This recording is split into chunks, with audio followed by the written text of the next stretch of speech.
Hi అండి, నమస్తే. ఈరోజు మనం ఈ వీడియోలో ఆలుగడ్డ సమోసాని ఎలా ప్రిపేర్ చేసుకోవాలో నేను ఈ వీడియోలో చూపించబోతున్నాను. అంతకంటే ముందు మీకు వీడియో నచ్చితే దయచేసి ఒక లైక్ ఇవ్వండి, సబ్స్క్రైబ్ చేసుకోండి. అందుకోసం 2 కప్పుల దాకా మైదా పిండి వేసుకుంటున్నానండి. మీకు మైదా వద్దు అనుకుంటే గోధుమ పిండిని వేసుకొని చేసుకోవచ్చు. 1 స్పూను జీలకర్ర తీసుకొని కొంచెం నలిపి వేసుకున్నాను. 1/2 స్పూన్ దాకా ఉప్పు వేసుకున్నాను. అలాగే నెయ్యి కానీ నూనెని కానీ ఒక 2 స్పూన్ల దాకా వేసుకొని వీటన్నిటినీ కూడా బాగా మిక్స్ చేయాలండి. ఫస్ట్ ఇలా బాగా మిక్స్ చేసుకున్నాక ఇప్పుడు కొంచెం కొంచెం నీళ్లు పోస్తూ మనం పిండి ముద్దని ప్రిపేర్ చేసుకోవాలి. ఈ పిండి ముద్ద మరీ గట్టిగాను లేకుండా మరీ మెత్తగా లేకుండా మీడియంగా ఉండేలా చూసుకోవాలి. ఇలా బాగా ప్రెషర్ ఇచ్చి కలుపుకోవాలండి పిండి ముద్దని.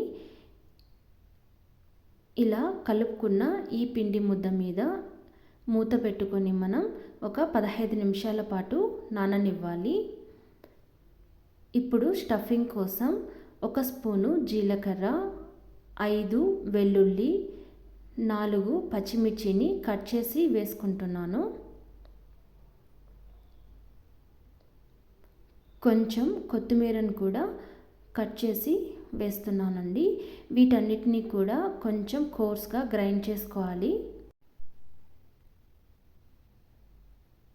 ఇలా దంచుకుంటే సరిపోతుందండి. మీరు మిక్సీ జార్లో వేసుకొని కొంచెం కచ్చాపచ్చాగా గ్రైండ్ చేస్తే సరిపోతుంది. ఇప్పుడు 4 స్పూన్ల దాకా నూనె వేస్తున్నాను. ఇందాక మనం దంచి పెట్టుకున్న పచ్చిమిర్చి పేస్ట్ని కూడా వేసుకొని ఒక 30 సెకండ్ల పాటు మనం వేయించుకోవాలి. ఇలా వేగిన తర్వాత 1 స్పూన్ కారం, 1/2 స్పూన్ ధనియాల పొడి, 1/2 స్పూన్ గరం మసాలా, 1/2 స్పూన్ పసుపు, 1 స్పూన్ దాకా చాట్ మసాలా వేసుకొని అలాగే రుచికి సరిపడా ఉప్పు కూడా వేసి మరో 30 సెకండ్ల పాటు మనం వేయించుకోవాలి. ఇవి కొంచెం వేగాక ఒక 5 నుంచి 6 మీడియం సైజు ఆలుగడ్డను కూడా మనం ఉడికించి పెట్టుకోవాలి. ఉడికించుకున్న ఆలుగడ్డని ఇలా నలిపి వేసుకోవాలండి. ఇలా నలిపి వేసుకున్న తర్వాత నేను ఇక్కడ ఫ్రోజన్ బఠానీ తీసుకున్నానండి.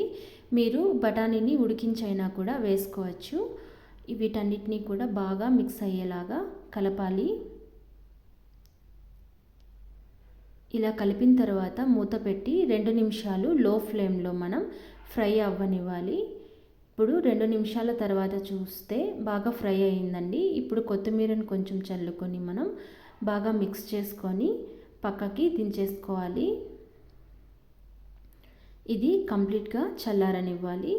చల్లారిన తర్వాత ఇప్పుడు 15 నిమిషాల తర్వాత చూస్తే పిండి కూడా బాగా నానిందండి. ఇప్పుడు మనం సమోసాని ప్రిపేర్ చేసుకుందాం.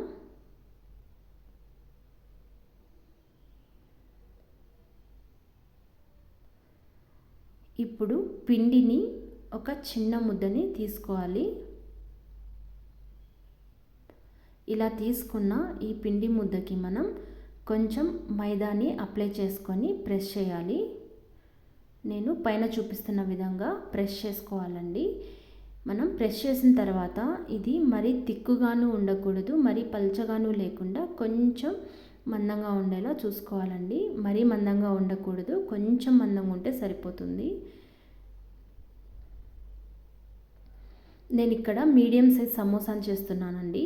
మీరు మినీ సమోసా చేయాలి అనుకుంటే మరి చిన్న ముద్దను తీసుకుంటే సరిపోతుంది. నేను పైన చూపిస్తున్న విధంగా ఇప్పుడు మనం 2 పీసెస్గా కట్ చేసుకోవాలి. ఇలా 2 పీసెస్గా కట్ చేసుకున్న తర్వాత ఇప్పుడు మనం ఒక్కొక్కటిగా సమోసాని ప్రిపేర్ చేసుకుందాం. ఇప్పుడు కొంచెం వాటర్ని తీసుకొని ఎడ్జెస్లో మనం వాటర్ని అప్లై చేసుకోవాలి. నేను పైన చూపిస్తున్న విధంగా అప్లై చేసి ఇలా కోన్ షేప్లో మనం ఫోల్డ్ చేసుకోవాలండి. ఎక్కడా కూడా ఓపెన్ లేకుండా క్లోజ్ చేసుకోవాలి. ఇలా క్లోజ్ చేసుకున్న దీంట్లో మనం స్టఫింగ్ని ఫిల్ చేయాలి. ఇలా లోపలికి బాగా ప్రెస్ చేసుకొని ఇప్పుడు ఈ ఎడ్జెస్కి కూడా మనం వాటర్ని అప్లై చేసుకోవాలండి. ఇలా మొత్తం వాటర్ని అప్లై చేసుకున్నాక మనం సమోసాని క్లోజ్ చేసుకోవాలి.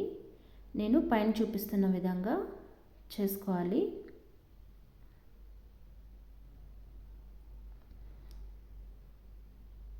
చూసారు కదా, సమోసా చూడండి షేప్ చాలా బాగా వచ్చింది. ఇప్పుడు మరొకటి కూడా మనం ఫోల్డ్ చేసుకుందాం. మళ్ళీ వాటర్ని అప్లై చేయాలి. ఇలా అప్లై చేశాక కోన్ షేప్లో మనం ఫోల్డ్ చేసుకోవాలి. ఇప్పుడు ఫోల్డ్ చేసిన ఈ పిండిలోకి మనం స్టఫింగ్ని ఫిల్ చేయాలి.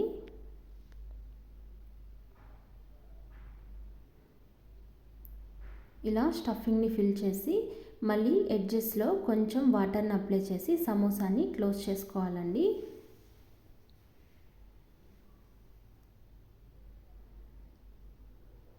ఇది ఇంకొక విధంగా ఫోల్డ్ చేస్తున్నాను. ఇలా కొంచెం ఫోల్డ్ చేసి ఇప్పుడు మొత్తాన్ని కూడా మనం ప్రెస్ చేసుకోవాలి. ఎక్కడా కూడా ఓపెన్ అవ్వకుండా బాగా ప్రెస్ చేయాలండి. చూడండి చాలా బాగా వచ్చాయి కదా. ఇప్పుడు ఇలానే అన్నీ మనం ప్రెస్ చేసుకొని పక్కన ఉంచుకోవాలి. ఇప్పుడు కొంచెం కాగిన నూనెలోకి మనం వేసి డీప్ ఫ్రై చేసుకోవాలి. ఇక్కడ గుర్తుపెట్టుకోండి, ఆయిల్ ఎక్కువ వేడిగా ఉండకూడదండి. మనం కొంచెం పిండిని వేస్తే కొంచెం బబుల్స్ వచ్చేలా ఉంటే సరిపోతుంది.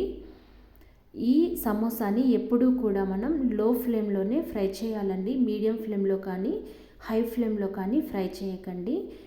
లో ఫ్లేమ్లోనే ఫ్రై చేస్తేనే మనకి సమోసాలు క్రిస్పీగా వస్తాయండి.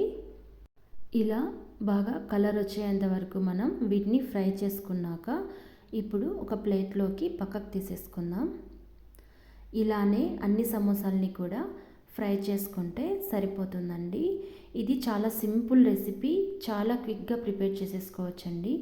మా పిల్లలు అయితే చాలా ఎంజాయ్ చేశారు. మీకు కూడా ఈ వీడియో నచ్చిందని అనుకుంటున్నాను. మీరు కూడా ట్రై చేయండి. ఎలా వచ్చిందో కమెంట్లో తెలియచేయండి. మీకు కనుక వీడియో నచ్చినట్లయితే లైక్ చేయండి, షేర్ చేయండి, సబ్స్క్రైబ్ చేసుకోండి. నేను మరిన్ని సింపుల్ రెసిపీస్తో మీ ముందుకు వచ్చేస్తాను. అంతవరకు keep watching and thanks for watching అండి.